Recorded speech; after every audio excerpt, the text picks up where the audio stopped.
अंशिका, ये 1793 का charter act क्या क्या बात करता है, क्या क्या इसमें प्रावधान किया गया? 1793 का चार्टर एक्ट निर्मला, इसमें हर 20 सालों में कंपनी के समीक्षा की जाने की कानून की और उनको वीटो पावर दी गई, कानून लिखा गया है। हाँ, कानून को लिखा गया था, ठीक है ना, वीटो पावर मिल गई थी, हर 20 साल बाद समीक्षा की जानी थी, और जो बोर्ड ऑफ कंट्रोलर्स हैं उनके सदस्यों को जो सैलरी है वो भारत के ही पोस्ट से दी जाएगी, है ना। ये 1793 के चार्टर एक्ट से दो चीज़ें सबसे इंपॉर्टेंट है, एक तो सैलरी दी जाएगी भारत की पोस्ट से, और दूसरा चीज़ हर 20 साल बाद समीक्षा दी जाएगी। इन दो पॉइंट्स को आपको याद रखना है। अब क्योंकि 20 साल बाद समीक्षा की जानी थी, तो अब आता है 1813 का चार्टर एक्ट। 1813 का चार्टर एक्ट 20 साल के बाद आ गया, ठीक है। इस 1813 के चार्टर एक्ट से क्या था, क्योंकि ये ब्रिटिश ये बात समझ रहे थे कि अगर भारतीयों को एक लंबे समय तक अपने अंडर में रखना है, उन पर शासन करना है, तो उनको आप क्या करिए, उनको आप एक तरीके से बिल्कुल अपने कोई यूरोपीय पद्धति या एक तरीके से ब्रेन वॉश ना, उसमें अपने लिए सर्वोच्चता की भावना को पैदा करें। और सर्वोच्चता की भावना तभी आएगी जब आप जो है उन ब्रिटिश के हिसाब से या ब्रिटिश का जो करिकुलम है उसके हिसाब से भी आप एजुकेट हो जाएंगे, है ना। तो इसलिए 1813 के चार्टर एक्ट से इन्होंने क्या किया, 1 लाख रुपए प्रतिवर्ष, 1 लाख रुपए प्रतिवर्ष भारतीयों की शिक्षा पर खर्च करने के लिए फंड दिया। उन्होंने कहा कि प्रत्येक वर्ष भारतीयों की शिक्षा पर 1 लाख रुपए खर्च किया जाएगा, और भारतीयों को अंग्रेजी पद्धति में शिक्षित किया जाएगा। अंग्रेजी पद्धति का मतलब ये नहीं कि इंग्लिश में, इसका मतलब है यूरोपीय उनके जो ब्रिटिश जो करिकुलम है उसके अनुसार, है ना, ब्रिटिश करिकुलम के अनुसार, यानी भारतीयों के अंदर ब्रिटिश की सर्वोच्चता की भावना है, फिर पढ़ाया जाएगा, वही सारी चीज़ें पढ़ाई जाएंगी, तो उसमें इंडियंस के मन में आई जाएगा कि ब्रिटिश सर्वोच्च है, ठीक। तो एक इनका एक बैकग्राउंड तैयार होता है, एक आधार तैयार होता है, ठीक है।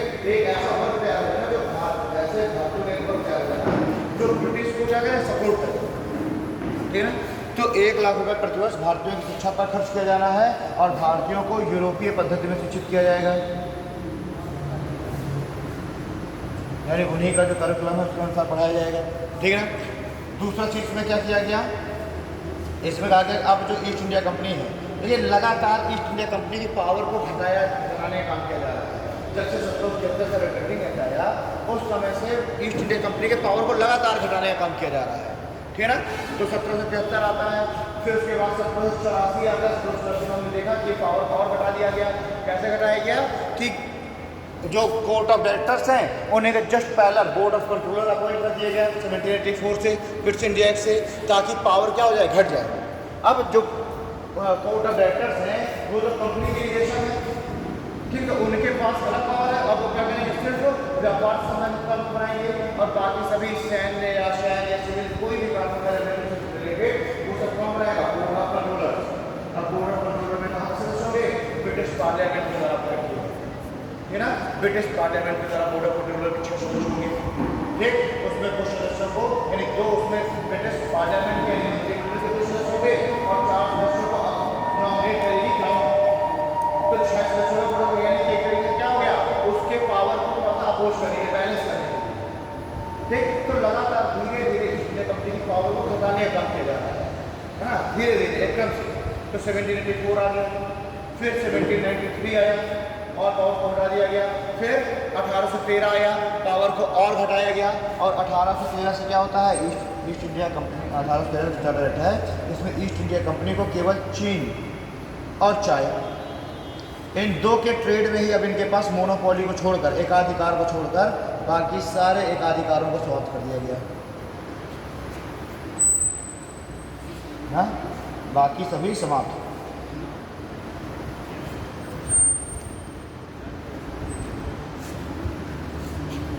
ठीक है।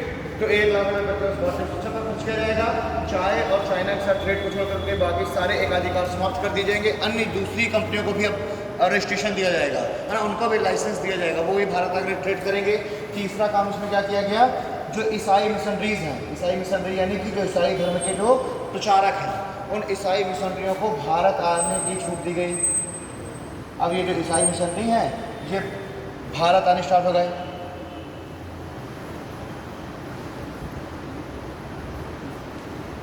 तो अब ईसाई मिशनरी भारत आएंगे और आ करके ईसाई धर्म का प्रचार प्रसार करेंगे।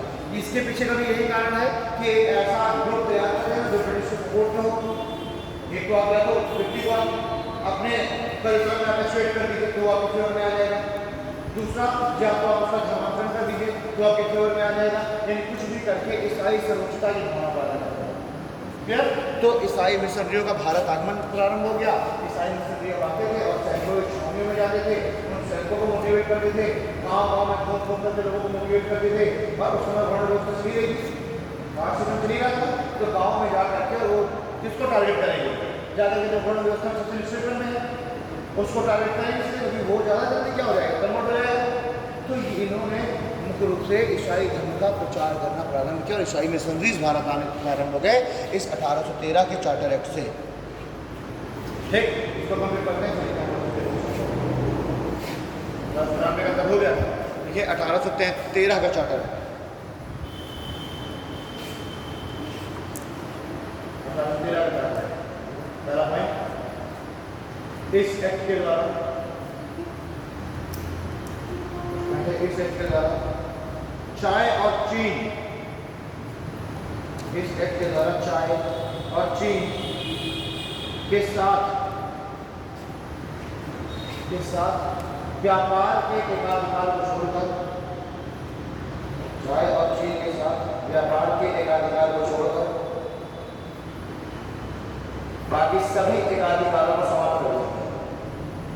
चाय और चीन के साथ एकाधिकारों को छोड़कर बाकी सभी एकाधिकारों को समाप्त कर दिया।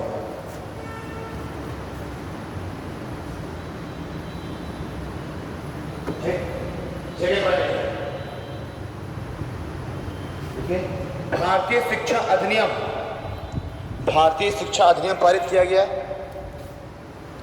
भारतीय शिक्षा अधिनियम पारित किया गया।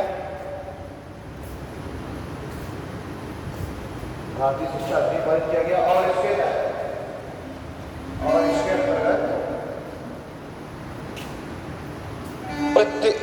इसके अंतर्गत 1 लाख रुपए प्रतिवर्ष, और इसके अंतर्गत 1 लाख रुपए प्रतिवर्ष भारतीयों की शिक्षा पर, और इसके अंतर्गत 1 लाख रुपए प्रतिवर्ष भारतीयों की शिक्षा पर खर्च करने का प्रावधान किया गया। 1 लाख रुपए प्रतिवर्ष भारतीयों की शिक्षा पर प्रतिवर्ष खर्च करने का प्रावधान किया गया।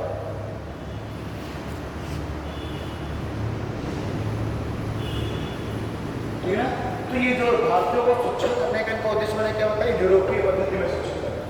ठीक है, इस चीज को ध्यान रखना। थर्ड पॉइंट लिखिए, देखिए धार्मिक निर्योग्यता अधिनियम, धार्मिक निर्योग्यता अधिनियम पारित किया गया। धार्मिक निर्योग्यता अधिनियम पारित किया गया और इसके अंतर्गत धार्मिक निर्योग्यता अधिनियम पारित किया गया और इसके अंतर्गत ईसाई मिशनरियों के, और इसके अंतर्गत ईसाई मिशनरियों के भारत आगमन, और इसके अंतर्गत ईसाई मिशनरियों के भारत आगमन एवं ईसाई धर्म के प्रचार प्रसार, इसके अंतर्गत ईसाई मिशनरी के भारत आगमन और ईसाई धर्म के प्रचार प्रसार की छूट दी गई, और ईसाई धर्म के प्रचार प्रसार की छूट दी गई।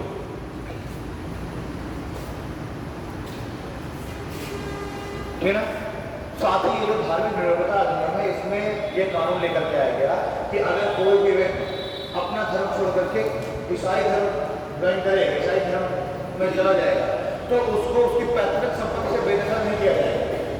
बाकी और क्या था कि अगर मान लीजिए कोई हिंदू है वो अगर मुस्लिम बन गया तो उसका जो उसको उसकी पैतृक संपत्ति से बेदखल किया जा सकता है, यानी उसके जो पिता वगैरह है उसको अपने सक्षता नहीं बनाएंगे, ठीक है, उसको बेदखल कर दिया जाएगा। लेकिन इसमें कह कि अगर आप ईसाई धर्म में अगर आप कन्वर्ट होते हैं तो आपको अपनी पैतृक संपत्ति का अधिकार होगा।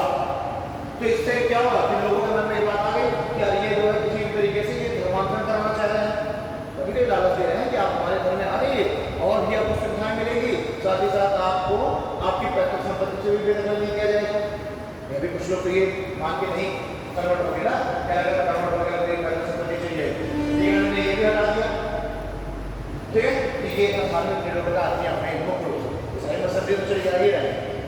धार्मिक निरपेक्षता अधिनियम का मेन मकसद क्या था कि अगर कोई व्यक्ति ईसाई धर्म में कन्वर्ट होता है तो उसकी पैतृक संपत्ति से बेहतर नहीं है। इस पर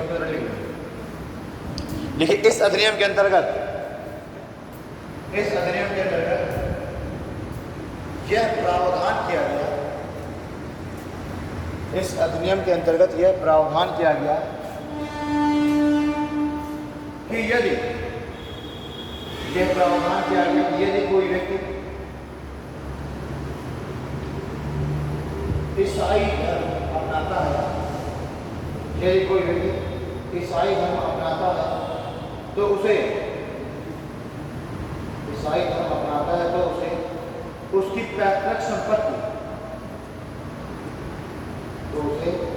पैतृक संपत्ति से बेदखल नहीं किया जा सकता।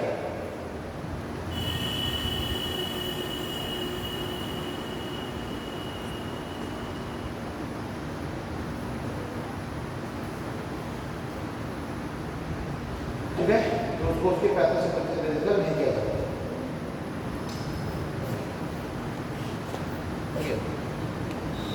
अब लिखिए 1833 का चार्टर एक्ट, 1833 का चार्टर एक्ट।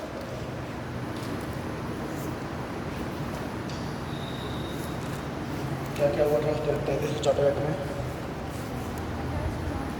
33 20 साल बाद आना है ना, तो 13 के बाद 33 में आया 1833 का चार्टर एक्ट। और इस चार्टर एक्ट से क्या होता है कि जो बंगाल का गवर्नर जनरल है, इसको भारत का गवर्नर जनरल बना दिया जाएगा। बंगाल का गवर्नर जनरल क्या हो जाएगा? भारत का गवर्नर जनरल।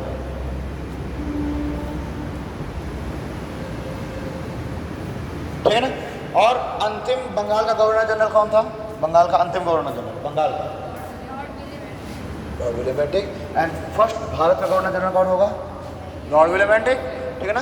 तो वही लॉर्ड विलियम बेंटिक जो कि बंगाल का अंतिम गवर्नर जनरल है, उसी को बना दिया गया भारत का पहला governor general, Lord William Bentinck. ठीक है ना। तो पहला ये हो गया कि अब बंगाल का गवर्नर जनरल भारत का गवर्नर जनरल होगा, यानी कि उसको क्या कर दिया गया, उसका क्षेत्राधिकार और ज़्यादा बढ़ा दिया गया। क्योंकि इस समय तक जो ब्रिटिश है वो काफ़ी ज़्यादा एक्सपेंशन कर चुके थे, एक्सपेंड कर चुके थे, है ना। मराठा भी इनके कंट्रोल में आ चुका था 1818 से, 1817 से लेकर 18 तक चला थर्ड एंग्लो मराठा वॉर। और उसमें जो मराठा जो क्षेत्र है वो भी इनके कंट्रोल में आ गया, तो इसीलिए इनका और ज़्यादा एक्सपेंशन हो गया। तो इन्होंने अब बंगाल के गवर्नर जनरल को भारत के गवर्नर जनरल बना दिया और कह दिया कि अब बंगाल, महाराष्ट्र एंड बंगाल इन तीनों के लिए कानून यही बनाएगा, एक ही भारत का गवर्नर जनरल। ठीक। दूसरी चीज़ क्या किया गया, लेकिन गवर्नर जनरल की पावर्स को और घटा भी दिया गया। इसी के साथ बना तो उसको दिया गया, उसको क्षेत्राधिकार बढ़ा दिया, लेकिन उसकी पावर को और घटा दिया। कह दिया कि अब जो बंगाल का गवर्नर, भारत का गवर्नर जनरल है, अगर कोई कानून बनाएगा तो उस पर जो बोर्ड ऑफ कंट्रोलर है, बोर्ड ऑफ कंट्रोल, वो वीटो लगा सकता है। और घटी तो नहीं देख रहे हैं, संतोष ग्राम में से उसको मिल गई, पावर थोड़ी सी बढ़ी हुई थी। लेकिन यहाँ पर 1833 से क्या हो गया कि अब गवर्नर जनरल के जो भी कानून होंगे, गवर्नर जनरल के कानून पर बोर्ड ऑफ कंट्रोल वीटो कर सकती है।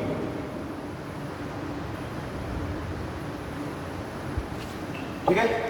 थर्ड इसमें एक चीज और बनाया गया, इसी अधिनियम के द्वारा ये सुझाव दिया गया कि अब जो भी ये अधिकारी भारत आ रहे हैं, नियुक्त हो रहे हैं, उनके लिए एक प्रतियोगिता परीक्षा का आयोजन कराया जाना चाहिए। इसमें पहली बार स्पॉन्सर करके आया है कि एक प्रतियोगिता परीक्षा का आयोजन किया जाना चाहिए, और उससे जो अधिकारी है ना, यानी कि जैसे ICS ऑफिसर है ना, इंडियन सिविल सर्विसेज वाले, तो कहा गया कि ऐसा एक प्रतियोगिता परीक्षा होनी चाहिए जो कि परीक्षा के द्वारा चुने जाए और फिर भारत भेजे जाए। तो उससे क्या रहेगा, एक इक्वलिटी आएगा, है ना, सभी लोगों को समान अवसर मिलेगा। लेकिन इससे मेन समस्या किसको क्रिएट हो जाएगी? कोर्ट ऑफ डायरेक्टर्स, निदेशक मंडलों को। अभी क्या है, निदेशक मंडल खुद अपॉइंट कर रहे हैं, वो प्राइज दे रहे हैं, पैसे दे रहे हैं और अपॉइंट कर दे रहे हैं, या फिर अपने ही परिवार के किसी व्यक्ति को, अपने बेटे को, भतीजे को, उसको अपॉइंट करके दे रहे हैं। अच्छी खासी बढ़िया सैलरी, बढ़िया प्रॉफिट, भारत आने के सब बिल्कुल थे, है ना। बिल्कुल लड़ाई करने के लिए भारत पहुँच चले जाए 4-6 महीने के लिए, है ना। फिर आगे आप थोड़े एक होता है, तो भारत आने के सब बिल्कुल लड़ाई करते हैं कि कम कोर्ट ऑफ डायरेक्टर्स है वही अपने लोगों को भेज रहे थे चुन करके, या फिर पैसा ले लेकर चुन रहे थे। लेकिन अगर प्रतियोगिता परीक्षा का आयोजन करने के तो उनके हाथ को पावर बढ़ गई ना, तो देखा गया कि ये लाने को उद्देश्य ये कोर्ट ऑफ डायरेक्टर्स की पावर बढ़ गई। लेकिन कोर्ट ऑफ डायरेक्टर्स ने इसका विरोध किया, और चूंकि कोर्ट ऑफ डायरेक्टर्स के सपोर्ट के लोग थे अपर हाउस में, मैंने पहले बताया कि कंपनी में पैसा लगा हुआ था अपर हाउस के लोगों का, जो मेंबर ऑफ पार्लियामेंट है वहाँ की उच्च सदन थे, तो उनका पैसा लगा हुआ, तो उन्होंने क्या कर दिया, उन्होंने इस अधिनियम को पास ही होने दिया। तो इसको लेकर के आया गया था इस अधिनियम के द्वारा, लेकिन ये पास हो नहीं पाया। तो अगर आपसे पूछा था कि पहली बार कब आईसीएस से प्रतियोगिता परीक्षा के रिजल्ट का कॉन्सेप्ट लाया गया, विचार किया गया, तो आप समझते हैं किसको जानते हैं, लेकिन पास नहीं पाया। समझते हैं कि हमारा मिलती है तो पास कर दिया। चौथा पॉइंट क्या है? चौथा पॉइंट है सभी तरीके के एकाधिकार समाप्त, समस्त एकाधिकार समाप्त। लेकिन अब कोई भी कंपनी रजिस्ट्रेशन करा सकती है, लाइसेंस ले सकती है, क्या करते हैं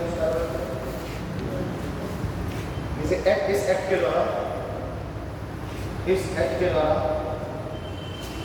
बंगाल के गवर्नर जनरल को, इस एक्ट के द्वारा बंगाल के गवर्नर जनरल को, भारत का गवर्नर जनरल,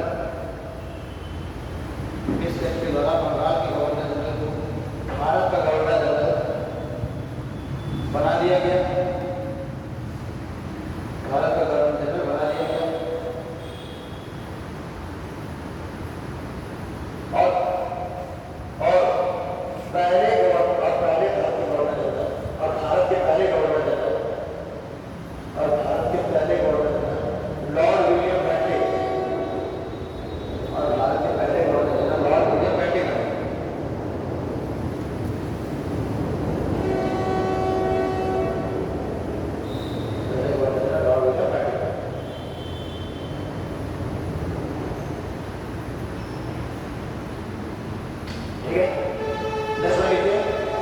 इस एक्ट के द्वारा एक विधि आयोग का गठन किया गया, विधि आयोग, इस एक्ट के द्वारा एक विधि आयोग का गठन किया गया, जिसके अध्यक्ष, इस एक्ट के द्वारा विधि आयोग का गठन किया गया, जिसके अध्यक्ष लॉर्ड मैकाले, लॉर्ड मैकाले, जिसके अध्यक्ष Lord Macaulay.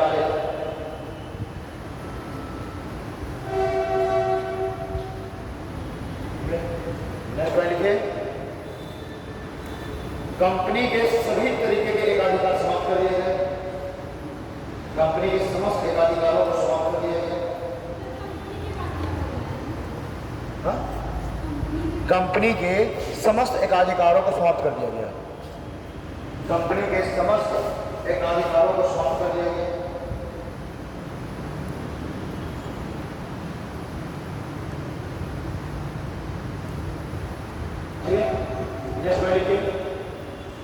Board of controller, उसको शॉर्ट में लिख दिया करिए B.O.C। कहाँ छूट गया तुम लोगों का? कहाँ छूट गया? एक विधि आयोग का गठन किया गया, जिसके अध्यक्ष लॉर्ड मैकाले। नेक्स्ट पॉइंट है, हाँ, कंपनी के समस्त एकाधिकारों को समाप्त कर दिया गया। ठीक है, मतलब ये लोग क्या है, board of controller, board of controller governor general के कानून को रद्द कर सकता है। बोर्ड ऑफ कंट्रोलर अब गवर्नर जनरल के कानूनों को रद्द कर सकता है।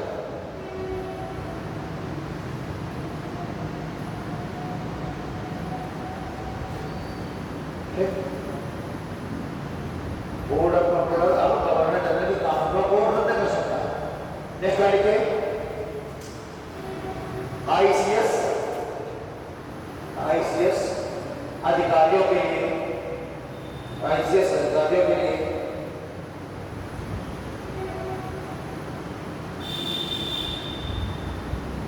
आईसीएस अधिकारियों के लिए आईसीएस अधिकारियों के चुनाव के लिए, आईसीएस अधिकारियों के चुनाव के लिए एक प्रक्रिया का प्रावधान किया गया। आईसीएस अधिकारियों के चुनाव के लिए प्रक्रिया का प्रावधान किया गया, परंतु आईसीएस अधिकारियों के चुनाव की प्रक्रिया का प्रावधान किया गया, परंतु कोड ऑफ डायरेक्टर, फील्ड और कोड ऑफ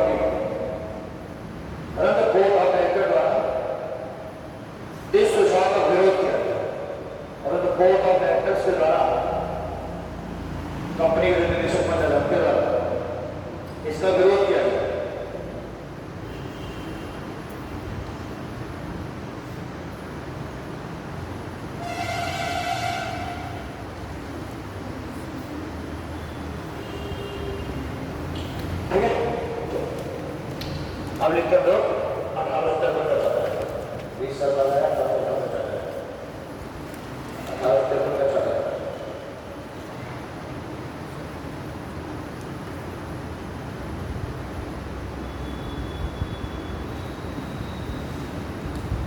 अरे इससे क्या हुआ, 1853 में चल रहा है इससे।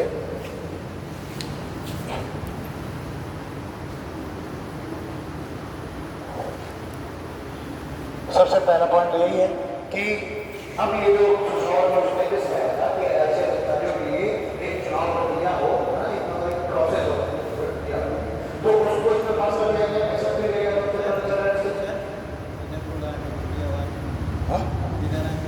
अच्छा इधर आगे बोलना ऐसे ये रहे, ठीक है। अब मैं माइक में क्या कर सकता हूँ भाई, देखिए बात ये है कि हॉल आवश्यकता से अधिक बड़ा है, समस्या ये आ रही है। हाँ? अरे बड़ी मुश्किल से गला सही हुआ है ना, मुश्किल से गला सही हुआ है। तो कुछ दिन और आज 2 क्लासें ही लगा दी हैं, मैंने मना किया था कि यार एक ही लगाओ, इस समय वैसे भी मैं कम ही क्लास ले रहा हूँ, नहीं पढ़ा रहा हूँ, है ना। हाँ? इसके बाद भी मेरी है, शेड्यूल देखे हो ना। हाँ तो अब देखो मैं पढ़ाता हूँ नहीं पढ़ाता हूँ, एकदम छोड़ दो, क्योंकि भाई मैंने कहा ही था कि मैंने कहा 2 क्लासें मैं नहीं ले पाऊंगा। ऑलरेडी डॉक्टर ने मना किया हुआ कि इस समय बिल्कुल ना पढ़ा 15-20 दिन, तो मजबूरी है कि 1 क्लास तो लेने ही लेना पड़ रहा है। तो आज 2 क्लासें जबरदस्ती लगा दी हैं, तो देखते हैं ना होगा छुट्टी कर देते हैं। हाँ एक कोर्स में 2 क्लासेस नहीं लगती हैं, बट क्या किया जाए, क्या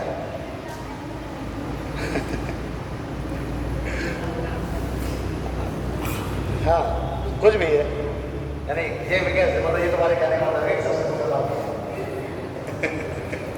सबसे व्यस्त मैं हूँ, जितने यहाँ तुम्हें पढ़ाने आ रहे हैं प्रोफेसर होते हैं सबसे ज़्यादा व्यस्त मैं ही हूँ, ठीक है ना। वो सब तो उनको जाना है, आराम से जाके अपने कॉलेज में क्लास ला के बैठे रहना है, सबसे ज़्यादा व्यस्त मैं ही हूँ, ठीक है। कहाँ पर थे जी हम? 1 तारीख से आप लोग की क्लास शिफ्ट हो रही पता है, DAV में इंफॉर्मेशन मिली है।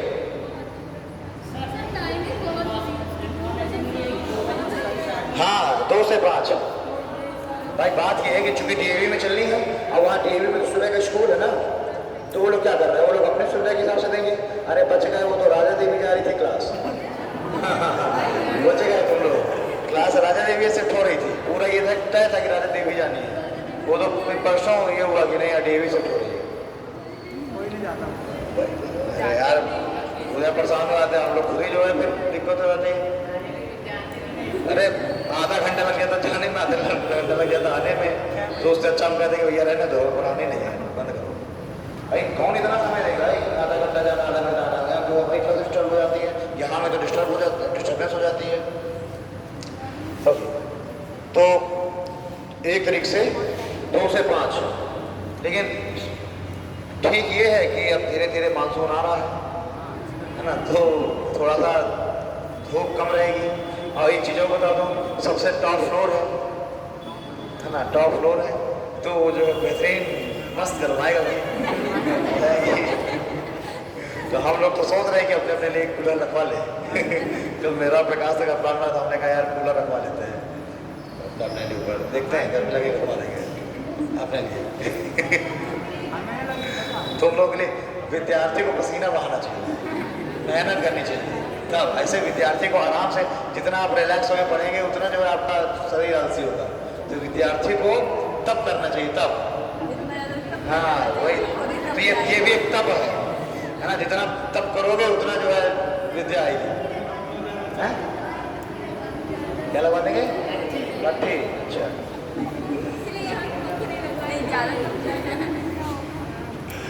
अगे इनका ऑडिटोरियम है, वो तो मिल गया चलो खैर एक तरीके से देखते हैं क्या होता है वहाँ पर, अब जाए तो समझ में आए।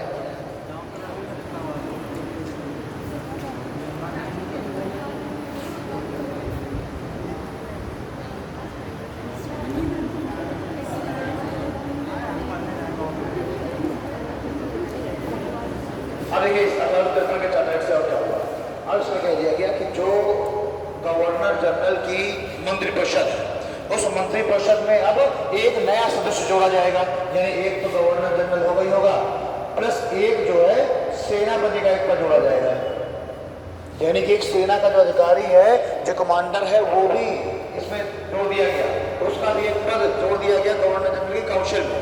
अभी तक जो हमने गवर्नर जनरल की काउंसिल पहले पढ़ी थी कि 1+4 हुए थे, कब 1773 के रेगुलेटरी एक्ट से 1+4 यानी 4 मंत्री परिषद थे इसके काउंसिल में, गवर्नर जनरल काउंसिल में 4 मेंबर ऑफ काउंसिल थे, ठीक है। उसके बाद फिर हमने देखा एक घटा दिया गया 1784 से, तो 1+3 बचे। फिर उसके बाद देखो हमने 1813 में एक फिर जोड़ दिया गया, तो 1+1 है ना, हाँ, और +3 यानी ये एक कौन था, लॉर्ड मैकाले, एक लॉर्ड मैकाले। उसके बाद यहाँ पर हम देखेंगे ट्रिपल के चार्टर से एक सेनापति भी हो गया और 4 अन्य तो नहीं, तो कितने सदस्य हो गए, 6 सदस्य हो गए बढ़कर के, एक गवर्नर जनरल, एक कमांडर और 4 अन्य सदस्य, ठीक है ना। तो इसमें 2 पॉइंट कहते हैं, देखो इस एक्ट के द्वारा अब गवर्नर जनरल की एग्जीक्यूटिव काउंसिल में, कार्यकारी परिषद में, इस एक्ट के द्वारा अब गवर्नर जनरल की कार्यकारी परिषद में सेनापति का पद भी जोड़ दिया गया, सेनापति का पद भी जोड़ दिया गया, और सेनापति का पद भी जोड़ दिया गया, और गवर्नर जनरल को वीटो पावर दे दी गई। इस एक्ट के द्वारा गवर्नर जनरल के एग्जीक्यूटिव काउंसिल में सेनापति का पद भी जोड़ दिया गया और उसे वीटो पावर दे दी गई। इस प्रकार वीटो पावर भी दे दी गई। इस प्रकार गवर्नर जनरल की काउंसिल में कुल 6 सदस्य हो गए।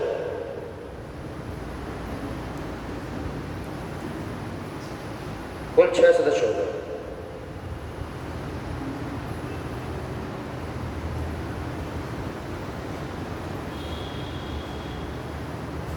ठीक ना। हाँ, एक समझने वाली बात यहां पर यह है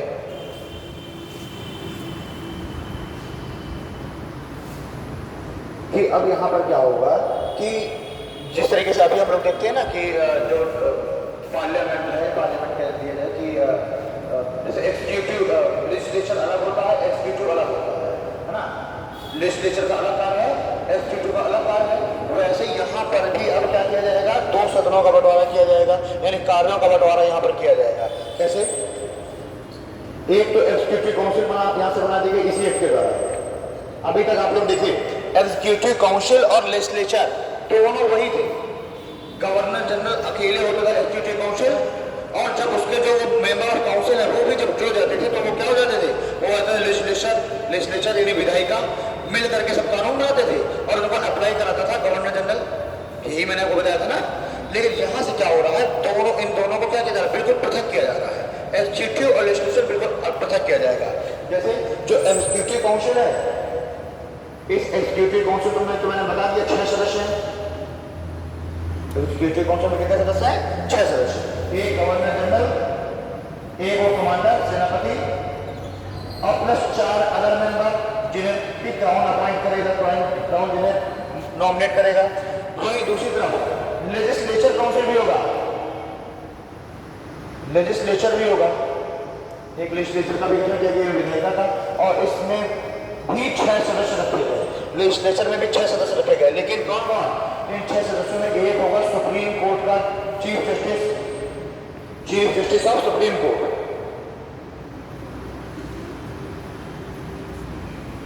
यानी आप देखते हैं लेजिस्लेचर में सुप्रीम कोर्ट के जज को रखा गया है, chief justice of supreme court. आइए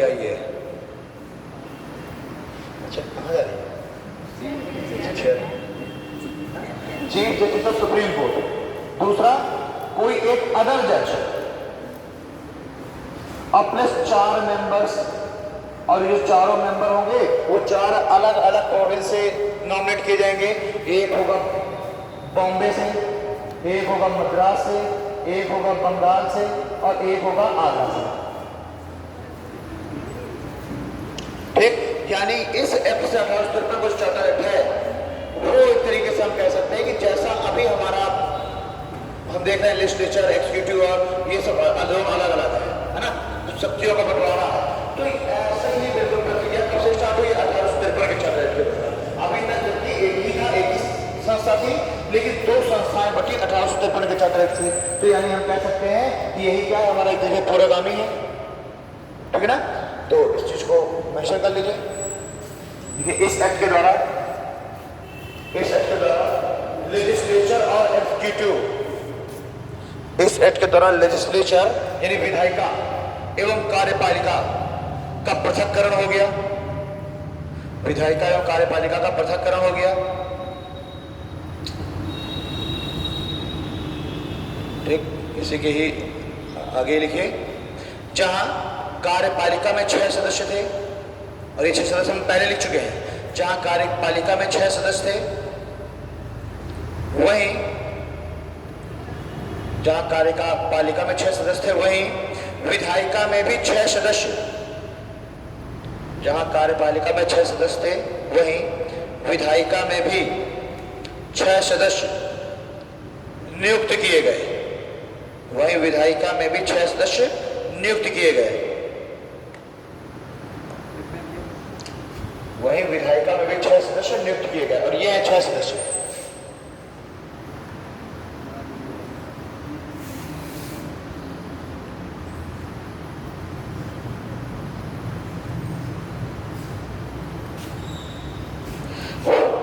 ये क्या है? ये है केंद्रीय विधानसभा। इसको क्या कहा गया? इसको कहा केंद्रीय विधानसभा। और केंद्रीय विधानसभा दो भागों में बट गई, एग्जीक्यूटिव काउंसिल और लेजिस्लेचर काउंसिल।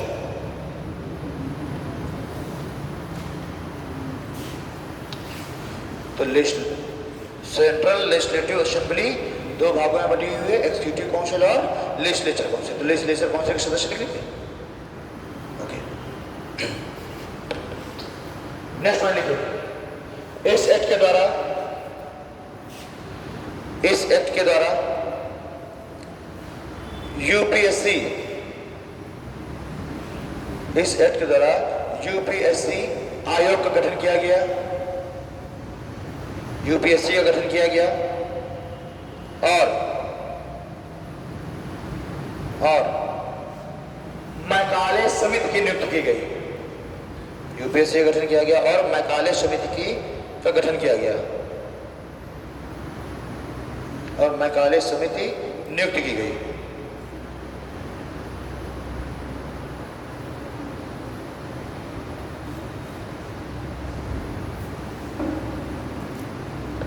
ठीक है, चलो 1853 हो गया। अब आते हैं हम लोग 1858 के भारत परिषद अधिनियम, भारत शासन अधिनियम। ठीक है, 1858 का भारत शासन अधिनियम।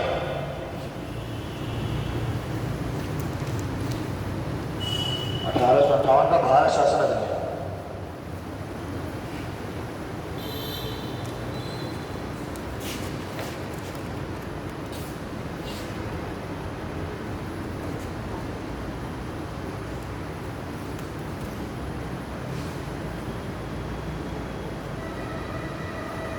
भारत शासन अधिनियम 1858। ठीक है, अब भारत शासन अधिनियम 1858 लाने का उद्देश्य क्या है? देखिए, अभी 1853 में चार्टर एक्ट आया, हर 20 साल में लाना है ना, हर 20 साल में समीक्षा की जानी है ना। लेकिन 1853 के चार्टर एक्ट के 4 साल बाद ही क्या हो जाएगा? रिवोल्ट हो जाएगा। 1857 रिवोल्ट ऑफ 1857 हो जाएगा 4 साल के बाद ही। और अब इसके बाद ब्रिटिश पार्लियामेंट के बाद समझ में आ गई कि बहुत जल्दी हमको एक्शन लेना पड़ेगा, वरना कंपनी के यहाँ से सब कुछ निकल जाएगा। ठीक है, तो अब आएगा एक चार्टर है, वो एक अधिनियम आएगा 1858 का, यानी भारत शासन अधिनियम। यानी ये कौन पास कर रहा है? ब्रिटिश पार्लियामेंट पास कर रही है। और किसके लिए पास कर रही है? भारत शासन के लिए, भारत प्रशासन के लिए। और इस अधिनियम के द्वारा अब ईस्ट इंडिया कंपनी से सभी जो राइट्स हैं, सभी जो अधिकार हैं, वो सारे अधिकार ट्रांसफर कर दिए गए क्राउन के पास। तो पहला चीज तो ये हो गई कि ईस्ट इंडिया कंपनी से सभी तरीके की शक्तियों को, अधिकारों को शिफ्ट कर दिया गया क्राउन के पास, क्राउन के अंडर में। यानी कि अब जो क्राउन है वो अब शासक हो गई, भारत की, यानी भारत हो गया वास्तव में उपनिवेश। ओके, दूसरा पॉइंट क्या इसमें किया गया, पहला तो ये हो गया, दूसरा क्या गया कि अब भारत में शासन करने का, जी क्राउन वास्तविक शासक है ना, तो क्राउन अपने एक प्रतिनिधि के द्वारा शासन करेगी। भाई क्राउन अब भारत आकर के थोड़ा भारत में एडमिनिस्ट्रेशन देखेगा, क्राउन क्या करेगा, क्राउन अपना एक प्रतिनिधि, एक रिप्रेजेंटेटिव अपॉइंट करेगा, ठीक। और क्राउन ने अपने प्रतिनिधि अपॉइंट किया, इसको कहा गया वायसराय।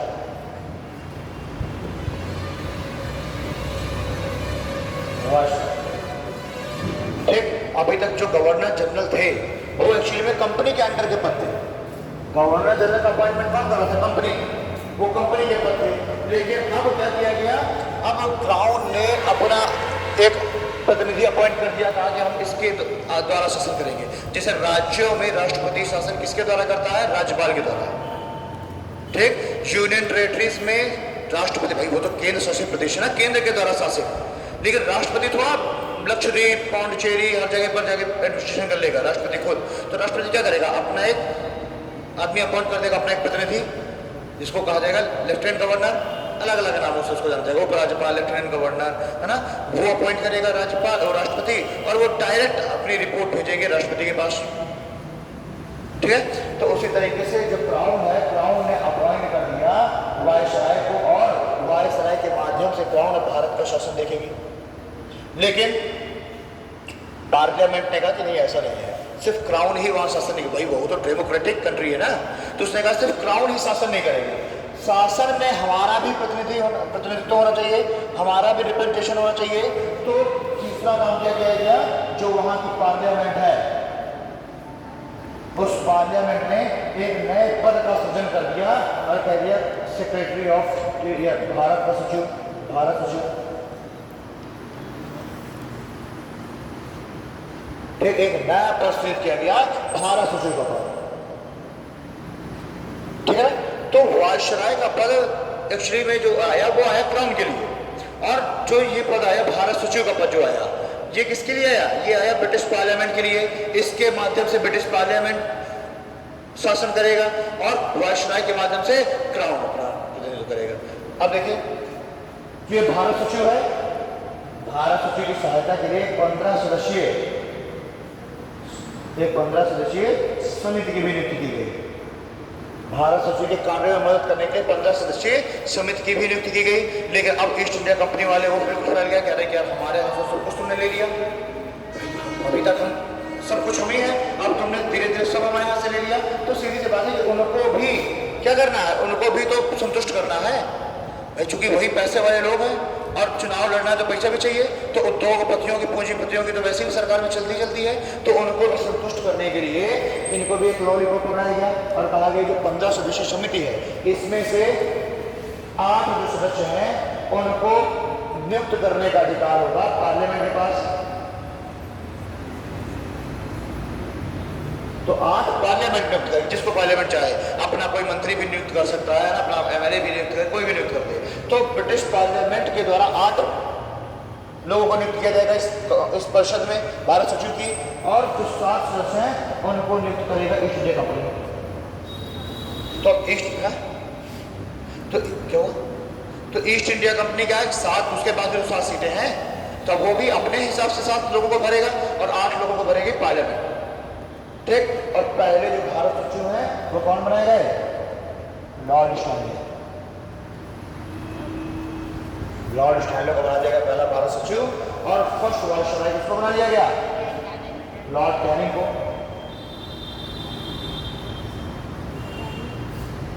कैनिंग 1856 में तो कैनिंग आया है ना, 1857 में हो गया विद्रोह। तो देखा जाए तो इसी समय विद्रोह हुआ, जिसको सजा मिलनी चाहिए थी, तुम्हारे समय विद्रोह हुआ। लेकिन ये भी पार्लियामेंट, ये एक जजमेंट पर पहुंची पार्लियामेंट कि गलती इसकी नहीं है, भैया ये तो 1856 में भी आया है, इसको तो कुछ पता ही नहीं है। मेन जो समस्या स्टार्ट हुई है वो स्टार्ट हुई है 1847 से, 1847 से लेकर 1856 तक ये सारा जो विद्रोह है वो बढ़ता चला जा रहा है। एक तरीके से लोगों में असंतोष बढ़ता जा रहा है, और जैसे ही डलहौजी गया तो ये जो असंतोष है फूट पड़ा, ठीक। और 1847 से 56 तक जो भी लाल डलहौजी के जो भी सारे कार्य थे वो सरकार भारतीयों को असंतुष्ट कर दिए। जैसे कि 1848 में लॉर्ड डलहौजी कौन सी नीति लेकर के आया? डॉक्ट्रिन ऑफ लैप्स, गोवधनों की नीति। सीधे सीधे लॉर्ड डलहौजी ने कह दिया अब कोई भी दत्तक पुत्र हो वो अब उत्तराधिकारी नहीं बनेगा। अगर राजा के बेटा नहीं है तो राजा क्या करेगा? गोद ले लेगा। तो आप गोद लिया हुआ बेटा अब उत्तराधिकारी नहीं बनेगा, और अगर रियल सन नहीं है तो पूरा का पूरा साम्राज्य हमारे अंडर में आएगा। ठीक है ना? तो ऐसे करते हुए इसने बहुत सारे क्षेत्रों पर कंट्रोल कर लिया। 1847 से लेकर 56 तक बहुत सारे क्षेत्र पर कंट्रोल किया। इसमें से सतारा कंट्रोल हो गया, है ना? सतारा के बाद हम देख रहे हैं नागपुर वगैरह, संबलपुर, जयपुर, उदयपुर एमपी रहा है वो नहीं। ठीक है? तो उसके बाद झांसी और 1856 में अवध, 1851 में नागपुर आया, 1849 में संबलपुर जयपुर आए, 51 में उदयपुर आया, 51 में नागपुर, 1853 में झांसी और 1856 में 56 में अवध। और यही अवध का ये जो हड़प लेना यही बनी है सबसे बड़ी समस्या, क्योंकि अवध का नवाब था उसका वाजिद अली शाह, और उसकी जो प्रतिष्ठा थी लोगों की नजरों में वो काफी बढ़िया थी। भले ही वो जो है नवाबी उसके अंदर बहुत थी, है ना, लेकिन फिर भी लोगों में एक उसके लिए सम्मान था। अच्छा, जो भी शासक होगा, है ना, अब अच्छा क्योंकि जो पुराने जो राजा है वो सब ये इस बात को बिल्कुल से वो कर गए हैं, महिमा मंडन कर गए हैं कि जो राजा होगा वो बिल्कुल भगवान की तरह है। तो अब लोगों में वैसे भी थोड़ा बहुत आस्था हो गई राजा के प्रति। तो अब क्या है कि वाजिद अली शाह के कोई रियल सन था नहीं, पत्नियां उसकी 4 थी, रियल सन नहीं था। सबसे छोटी पत्नी बेगम हजरत महल, उनके पुत्र हुआ लेकिन मृत्यु हुई पुत्र की, तो उन्हें एक पुत्र गोद ले लिया बिजरिस कादिर, तो वो बनाना चाहते थे बिजरिस कादिर को अपना उत्तराधिकारी। अंग्रेजों ने मना कर दिया, उन्होंने कहा कि कोई रियल सन नहीं है तो पूरा का पूरा अवध हमारा।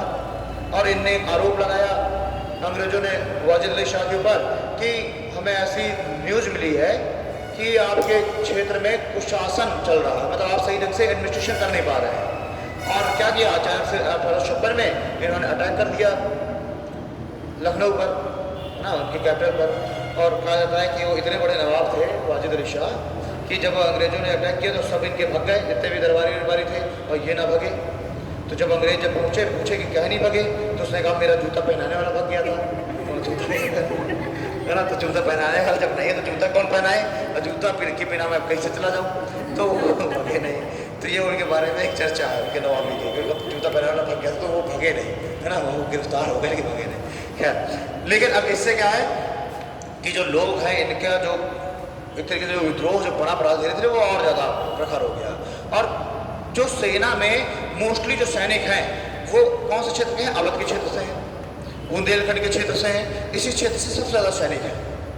और जब सबसे ज़्यादा सैनिक हैं और यहाँ पर जब क्या वो देख रहे हैं सैनिक अपने नज़रों से कि ये जो है ये गलत कर रहे हैं ब्रिटिश और अवध पर कब्जा कर लिए, तो उनका विद्रोह और फूट पड़ा, और उसी का परिणाम हुआ 1857 का विद्रोह। ठीक, तो वो में देखो धीरे धीरे आक्रोश बढ़ता जा रहा है आक्रोश।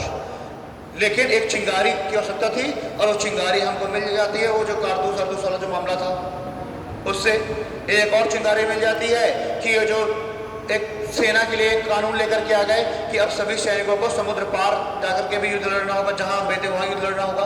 तो सैनिक गए बाहर और लौट के आए तो उनको समाज से बहिष्कृत कर दिया गया। तो ये सब क्या है, ये फूट पड़ा उनका अंदर का गुस्सा और विद्रोह हो गया।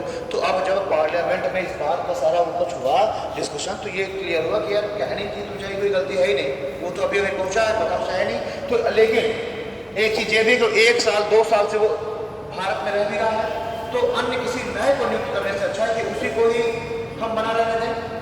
भाई कुछ भी हो, लेकिन कैनिंग ने अंत में लास्ट में कैनिंग ने कुछ विद्रोह को सामने तो कराया, विद्रोह फूटा, लेकिन 1858 तक आ जाते कैनिंग ने विद्रोह को खत्म भी कराया, है ना। तो ये हुआ कि कैनिंग को ही कोई नया कोई अपॉइंट करने से अच्छा कैनिंग को ही अपॉइंट कर दो। तो बस लॉर्ड कैनिंग को ही क्या कर दिया गया, फर्स्ट वायसराय बना दिया गया। तो अगर आपसे पूछा जाए कि अंतिम भारत के गवर्नर जनरल कौन है, तो Lord Canning, and first viceroy कौन है, लॉर्ड कैनिंग। ओके, तो भारत सचिव हो गया, वायसराय हो गया, क्राउन हो गया, और क्या हुआ इसमें,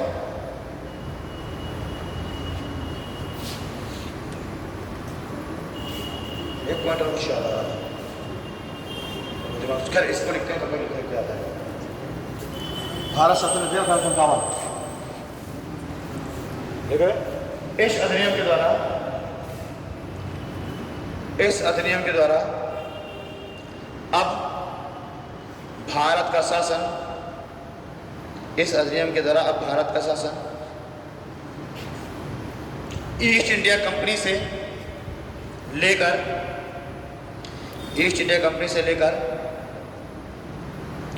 क्राउन,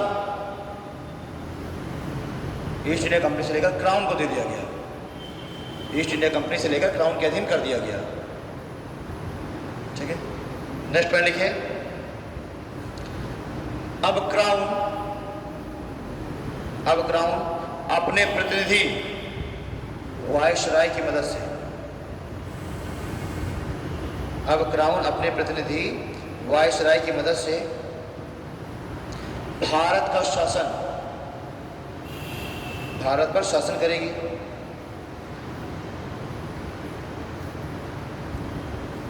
ठीक, अब क्राउन अपने प्रतिनिधि वायसराय के माध्यम से भारत पर शासन करेगी। नेक्स्ट पॉइंट लिखिए। 1 नवंबर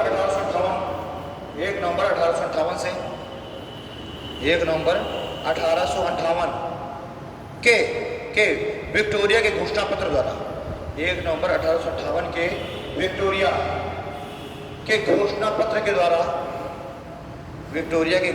के द्वारा अब court of director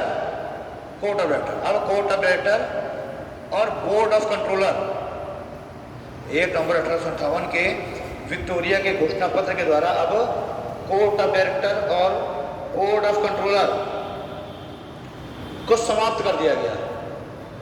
board of controller को समाप्त कर दिया गया। कोर्ट ऑफ डायरेक्टर और बोर्ड ऑफ कंट्रोलर को समाप्त कर दिया गया। नेक्स्ट पॉइंट लिखिए। समस्त शक्तियां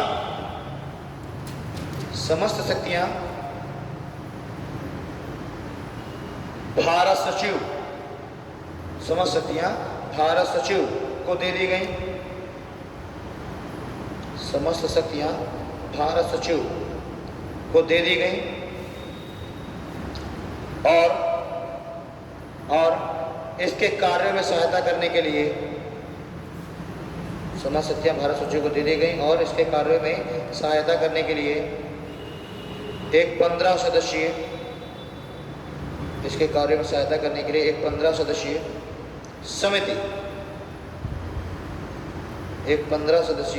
समिति की नियुक्ति की गई। एक 15 सदस्यीय समिति की नियुक्ति की गई जिसमें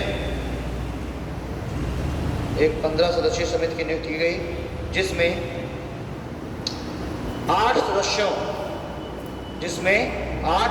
की नियुक्ति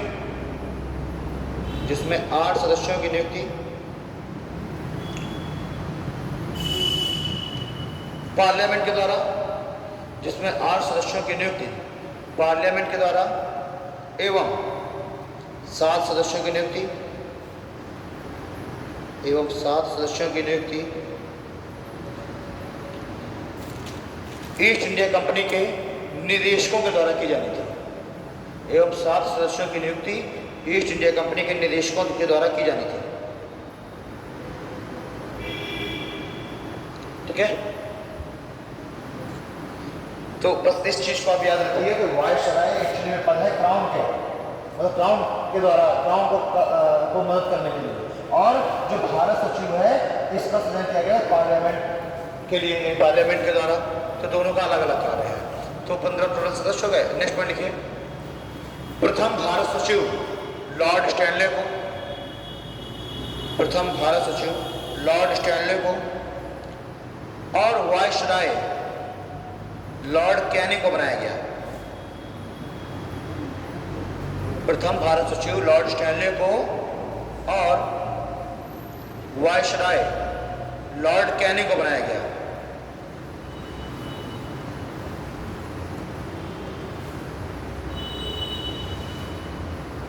ठीक है, और वायसराय लॉर्ड कैनिंग को बनाया गया। नेक्स्ट पॉइंट लिखिए।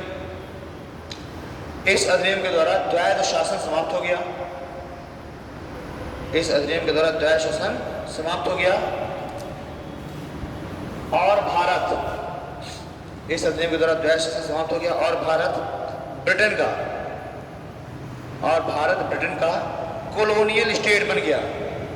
और भारत ब्रिटेन का कॉलोनियल स्टेट, ब्रिटिश का कॉलोनियल स्टेट यानी उपनिवेश। और भारत ब्रिटेन का मतलब ब्रिटेन कई चीज़ है, ब्रिटेन मैंने ब्रिटिश बोल दिया एक नहीं है। और भारत ब्रिटेन का कॉलोनियल स्टेट बन गया।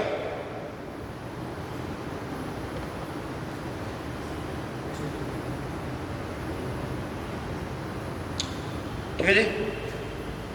तो ये जो मैंने पॉइंट आपको लिखवाया कि द्वैध शासन समाप्त कर दिया गया, इसको आप समझे, क्योंकि बोर्ड ऑफ डायरेक्टर और बोर्ड ऑफ कंट्रोलर को समाप्त किया गया यानी द्वैध शासन समाप्त। और सारी जो शक्तियां हैं वो किसमें नियुक्त कर दी गई? भारत सचिव में। हो गए, ये हो गया 1858। एक कभी कभी क्वेश्चन आता है, जैसे अब तो नहीं आता है बहुत सालों से, छोटी एग्जामों में आता है कि पहली बार वो जो विक्टोरिया का जो घोषणा पत्र है वो कहाँ पढ़कर सुनाया गया?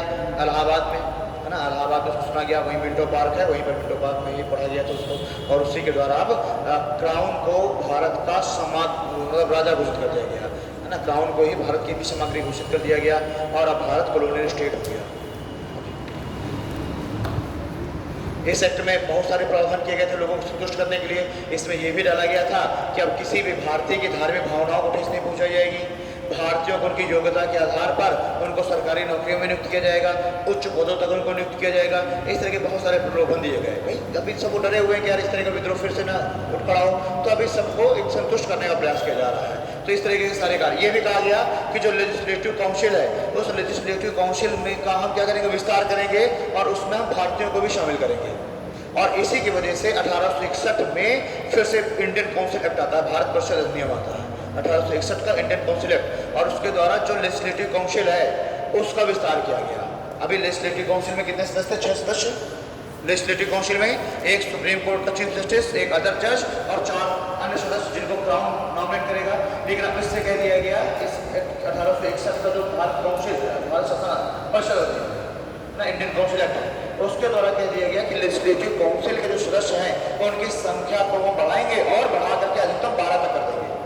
मतलब देखिए धीरे धीरे हमारा आजकल अगर आप देखिए लोकसभा और राज्यसभा, लोकसभा राज्यसभा है, लोकसभा में 550 सदस्य हैं और राज्यसभा में 250 हैं। तो धीरे धीरे क्या हो रहा है? इसी तरफ तो हम जा रहे हैं, हम धीरे धीरे इसी तरफ जा रहे हैं। अभी तक क्या था कि एक ही केवल गवर्नर जनरल था, फिर धीरे से गवर्नर जनरल को तोड़ा गया और 2 संस्थाएं बना दी गई, एग्जीक्यूटिव काउंसिल और लेजिस्लेटिव काउंसिल। अब धीरे से लेजिस्लेटिव काउंसिल की भी संख्या बढ़ाएंगे, इधर एग्जीक्यूटिव काउंसिल की भी संख्या बढ़ाई जाएगी। ठीक, तो ऐसे धीरे धीरे क्या होता चला जाएगा? एक्सपेंशन होता चला जाएगा। यानी कि कहने के बाद है कि अगर जो है हम लेजिस्लेटिव काउंसिल में देखें तो आजकल लेजिस्लेटिव काउंसिल में यानी जो लेजिस्लेचर है उसमें टोटल कितने सदस्य हैं? 8 सदस्य। और जो एग्जीक्यूटिव काउंसिल है, इस एग्जीक्यूटिव काउंसिल में वर्तमान में लगभग मान लीजिए 82 सदस्य हैं। तो यही 800 की संख्या 82 की संख्या को पाने का एक काम चल रहा है। भाई 800 की संख्या, और ये देखिए अभी 6 से बढ़ के 12 हो गए, 12 से बढ़ के 16 हो जाएंगे लेजिस्लेटिव काउंसिल। ठीक, 12 से 16 हो जाएंगे, 16 से बढ़ के 64 हो जाएंगे। ऐसे बढ़ाते रहा जाएगा। और फिर 1935 का जो इंडियन काउंसिल एक्ट आएगा, भारत परिषद अधिनियम, है ना, उसके द्वारा इसकी संख्या और बढ़ा दी जाएगी, लगभग 124 कर दी जाएगी, 121 124। और फिर जब भारत आज़ाद होगा तो हमने उसकी संख्या को और बढ़ा दिया, तो हम कहाँ पहुँच गए? 800 में पहुँच गए। तो ये धीरे धीरे यही तो है हमारे संविधान का विकास, यही तो है हिस्ट्री। तभी तो हम इसको कॉन्स्टिट्यूशन में पढ़ रहे हैं, क्योंकि हम क्या कर रहे हैं? हम 0 से हम 800 की संख्या तक आए। पहले लेजिस्लेटिव काउंसिल था ही नहीं, फिर जब शुरुआत लेजिस्लेटिव काउंसिल बना तो 1+4 रहे, यानी यही है गवर्नर, 40 काउंसिल मिला करके लेजिस्लेटिव काउंसिल। यानी कि कितने सदस्य? 5 सदस्य। एग्जीक्यूटिव काउंसिल में कितने सदस्य हैं? 1 सदस्य केवल गवर्नर जनरल, और लेजिस्लेटिव में 5। फिर धीरे से बढ़ा करके इस लेजिस्लेटिव काउंसिल में 1 और जोड़ दिया गया, 6 हो गए। फिर 6 से फिर 6 जोड़े गए, 12 हो गए, फिर 16 हो गए, फिर 64 हुए, है ना, फिर 121 हुए, ऐसे बढ़ाते चले जा रहे हैं। तो लिखिए 1861 का भारत परिषद अधिनियम, 1861 का भारत परिषद अधिनियम। देखिए इस अधिनियम के द्वारा 1861 का भारत परिषद अधिनियम इंडियन काउंसिल एक्ट, इस अधिनियम के द्वारा लेजिस्लेटिव काउंसिल, इस अधिनियम के द्वारा विधायी परिषद या लेजिस्लेटिव काउंसिल में सदस्यों की संख्या को बढ़ाया गया। इस अधिनियम के द्वारा लेजिस्लेटिव काउंसिल यानी विधायी परिषद में सदस्यों की संख्या को बढ़ाया गया और मिनिमम 6 तथा मैक्सिमम 12 कर दिया गया और मिनिमम 6 एवं मैक्सिमम 12 कर दिया गया।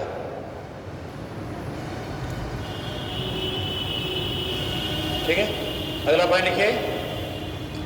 इस अधिनियम के द्वारा वायसराय को अध्यादेश जारी करने की शक्ति दी गई। इस अधिनियम के द्वारा वायसराय को अध्यादेश जारी करने की शक्ति दी गई। अध्यादेश जारी करने की शक्ति दी गई, परंतु यह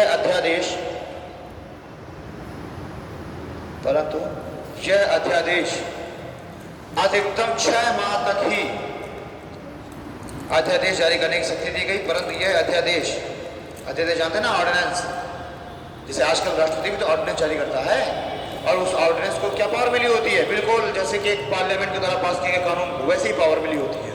लेकिन कितने समय के लिए? 6 महीने के लिए। 6 महीने के अंदर अंदर उसको पार्लियामेंट से पास करना होगा। अगर नहीं पास हुआ तो जैसे ही सदन आएंगे, सत्र में आएंगे सदन, उसके 6 सप्ताह के अंदर वो क्या हो जाएगा, वो समाप्त हो जाएगा स्वतः से। यानी कि एक ऑर्डिनेंस अधिकतम कितने समय तक जारी रह सकता है? 6 मंथ प्लस 6 सप्ताह, लगभग 7.5 महीने।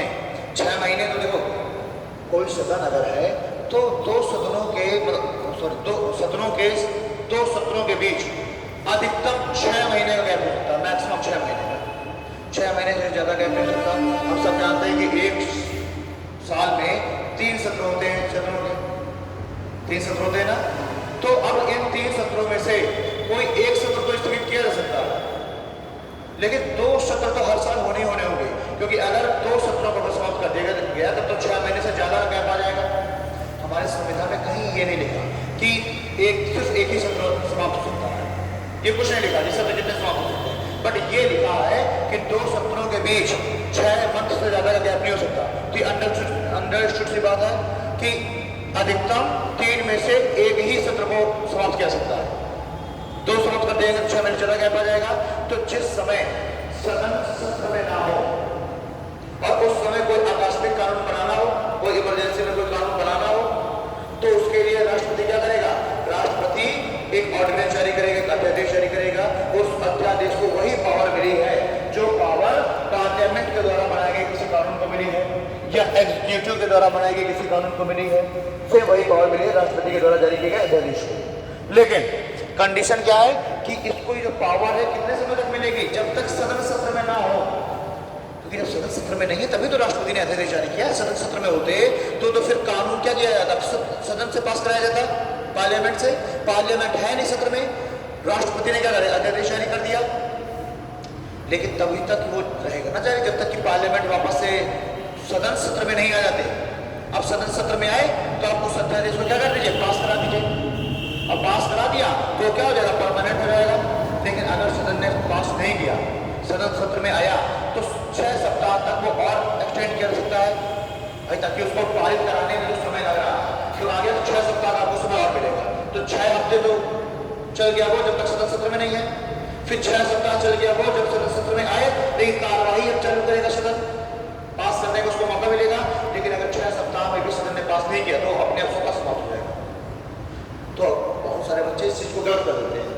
क्वेश्चन आता है कि एक अध्यादेश अधिकतम कितने समय तक जारी रह सकता है? बच्चे लगा देते 6 पर क्या है वो 6 मंथ प्लस 6 सप्ताह। 6 मंथ तो सदन सत्र में नहीं है, तब तो चला ही चला बिना किसी टेंशन के।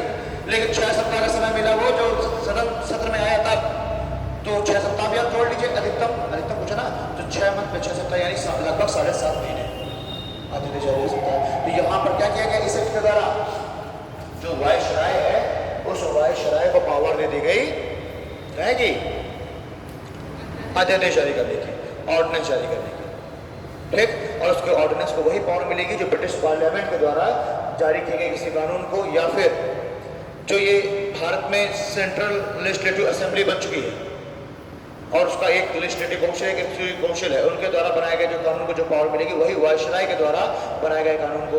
देखो उधर गवर्नर जनरल की पावर घटाई जा रही है, इधर वायसराय की पावर बढ़ाई जा रही है, क्योंकि वायसराय किसका आदमी है, क्राउन का, ठीक। तो 1861 का इंडियन काउंसिल एक्ट, ठीक है जी। अब ये 1861 आ गया। अब इसके बाद क्या होगा, 1885 का समय आएगा।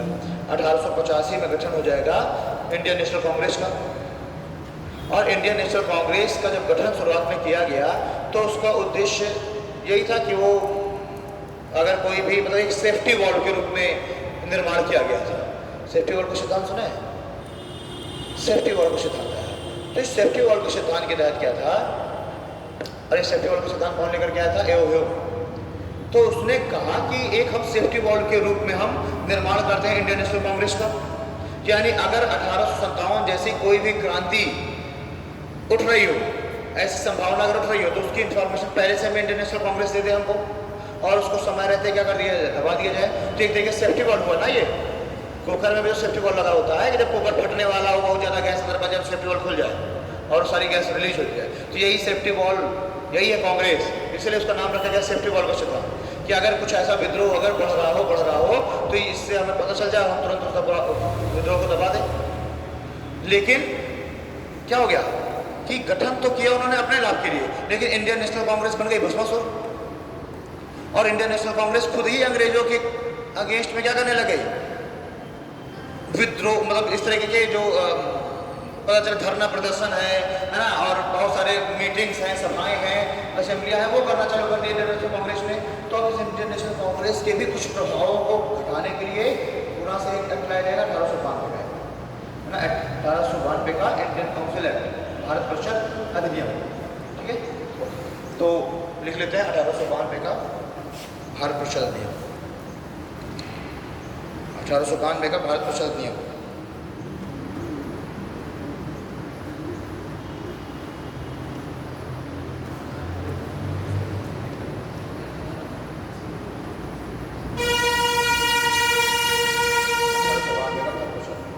ये 1892 का भारत परिषद अधिनियम सुनने से पहले एक दो चीज़ें हम और देख लेते हैं। जैसे एक एक्ट आया 1873, ब्रिटिश पार्लियामेंट ने 1873 में कानून पास कर दिया, और उस कानून के अनुसार ये कह दिया गया कि अब कभी भी जो ईस्ट इंडिया कंपनी है उसको समाप्त किया सकता है। कंपनी को जो पावर्स हर बार मिलने की 15-15 साल बढ़ रही थी, ये कह दिया गया कि अब कभी भी 3 साल पहले उनको बता करके कंपनी को किसी भी वक्त समाप्त किया सकता है। किसमें कहा गया, 1873 के एक्ट के द्वारा। फिर तो 1873 का एक्ट पार्लियामेंट ने पास किया और कह दिया कभी भी हम 3 साल पहले बता करके इन्फॉर्म करके कंपनी को हम समाप्त ही कर सकते हैं, इंडियन ईस्ट इंडिया कंपनी को। उसके बाद 1876 का एक्ट आता है, क्षेत्रीय में आता है, 1876 का एक्ट आता है, और उसके द्वारा अब जो क्राउन है उसको पूरी तरीके से भारत की सामग्री घोषित कर दिया जाएगा। वो उस दिन के जो क्वेश्चन था ना, हाँ, तो वही थोड़ा, तो 1858 के द्वारा तो सारा शासन दे दिया गया, क्राउन के कर दिया गया। लेकिन 1876 में क्या है, जो क्राउन है उसको भारत की सामग्री घोषित कर दिया गया, भारत की शासिका घोषित कर दिया गया ऑफिशियली। 58 में तो केवल पावर उठा नहीं सकते, लेकिन 76 में क्या हो गया, उसको एक पूरा विधिवत एक प्रक्रिया के द्वारा क्राउन को क्या कर दिया गया, भारत की शासिका या सामग्री घोषित कर दिया गया। तो वैसे अगर आप लिखना चाहें तो इन दो को थोड़ा सा नोट डाल के लिख लो, है ना। ये 1892 से ही पहले अगर कहीं जगह हो तो नोट डाल के लिख लो। देखो 1873 के एक्ट के द्वारा, 1873 के एक्ट के द्वारा अब कंपनी को, 1873 के एक्ट के द्वारा कंपनी को कभी भी समाप्त किया जा सकता है। 1873 के एक्ट के द्वारा कंपनी को कभी भी समाप्त किया जा सकता था, और जनवरी 1884 में 1873 के एक्ट द्वारा कंपनी को कभी भी समाप्त किया जा सकता था, और जनवरी 1884 में कंपनी को समाप्त कर दिया गया, और जनवरी 1884 में कंपनी को समाप्त कर दिया गया।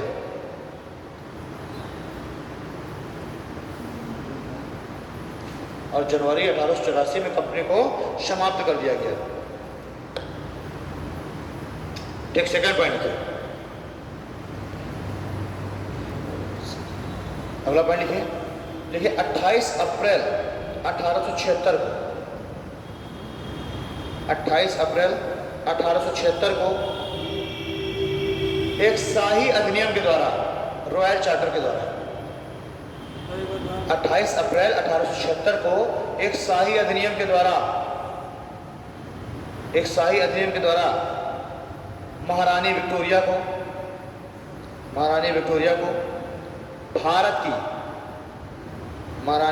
को भारत की सामग्री घोषित कर दिया गया। विक्टोरिया को भारत की सामग्री घोषित कर दिया गया।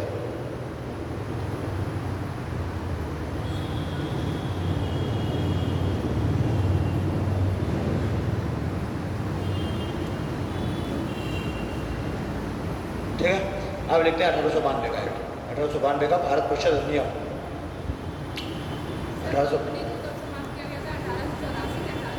1884 74 में तो एक एक्ट पास कर दिया गया था ना, 73 में, कि कंपनी को कभी भी समाप्त कर दिया जाएगा, और उसी के आधार पर 1884 में कंपनी को समाप्त कर दिया गया जनवरी में।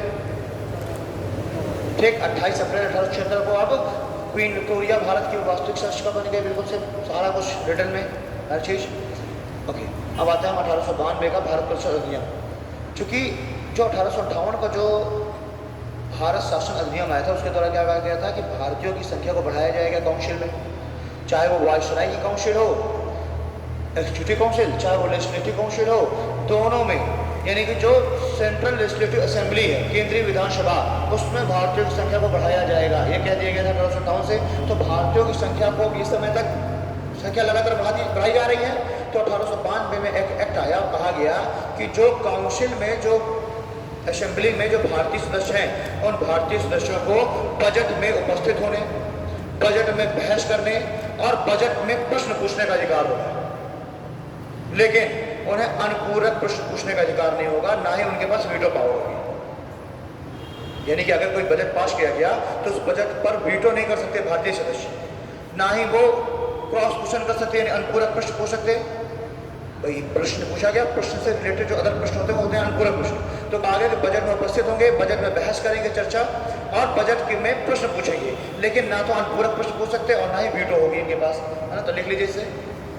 देखिए इस एक्ट के द्वारा भारतीय सदस्यों को, इस एक्ट के द्वारा भारतीय सदस्यों को केंद्रीय विधानसभा में, इस एक्ट के द्वारा भारतीय सदस्यों को केंद्रीय विधानसभा में उपस्थित होने, बजट पर बहस करने,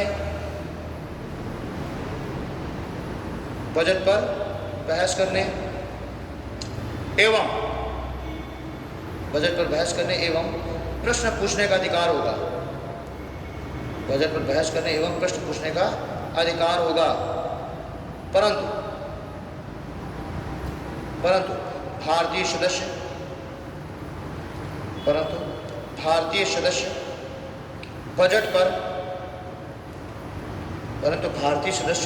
बजट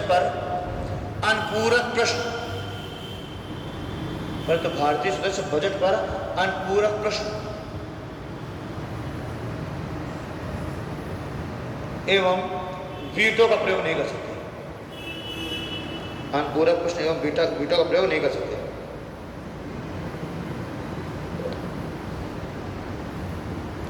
ठीक है, नेक्स्ट पॉइंट लिखिए। इस एक्ट के द्वारा अप्रत्यक्ष चुनाव पद्धति,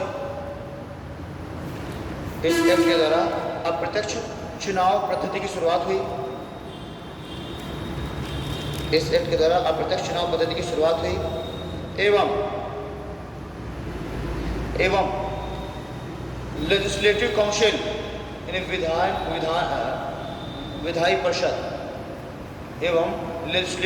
यानी विधायी परिषद के सदस्यों की संख्या,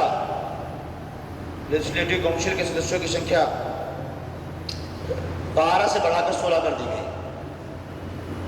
लेजिस्लेटिव काउंसिल के सदस्यों की संख्या 12 से बढ़ाकर 16 कर दी गई।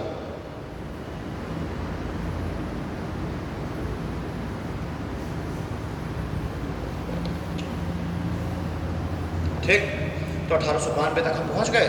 अब 1892 के बाद आएगा 1909 का पार्लियामेंट सुधार और 1919 का मॉन्टेग्यू चेम्सफोर्ड, फिर 1935 का भारत परिषद अधिनियम, 1935 का भारत परिषद अधिनियम, फिर 1947 का भारत स्वतंत्रता अधिनियम। ओके, इनके बीच की कुछ घटनाएं हैं जैसे कि साइमन कमीशन, अगस्त प्रस्ताव, क्रिप्स मिशन, कैबिनेट मिशन, इन सब की हम लोग चर्चा कर लेंगे। और 1947 में भारत स्वतंत्रता अधिनियम आ जाएगा, भारत स्वतंत्र हो जाएगा, भारत स्वतंत्र हो जाएगा। फिर हम टॉपिक अपने स्टार्ट करेंगे मेकिंग ऑफ कॉन्स्टिट्यूशन, यानी संविधान का निर्माण। ये तो हिस्ट्री ऑफ कॉन्स्टिट्यूशन। फिर आएगा मेकिंग ऑफ कॉन्स्टिट्यूशन, जब देश आज़ाद हो जाएगा उसके बाद संविधान का निर्माण होना प्रारंभ होगा। ठीक, तो 5 मिनट का ब्रेक लेते हैं, उसको स्टार्ट करते हैं। चलिए, थैंक यू।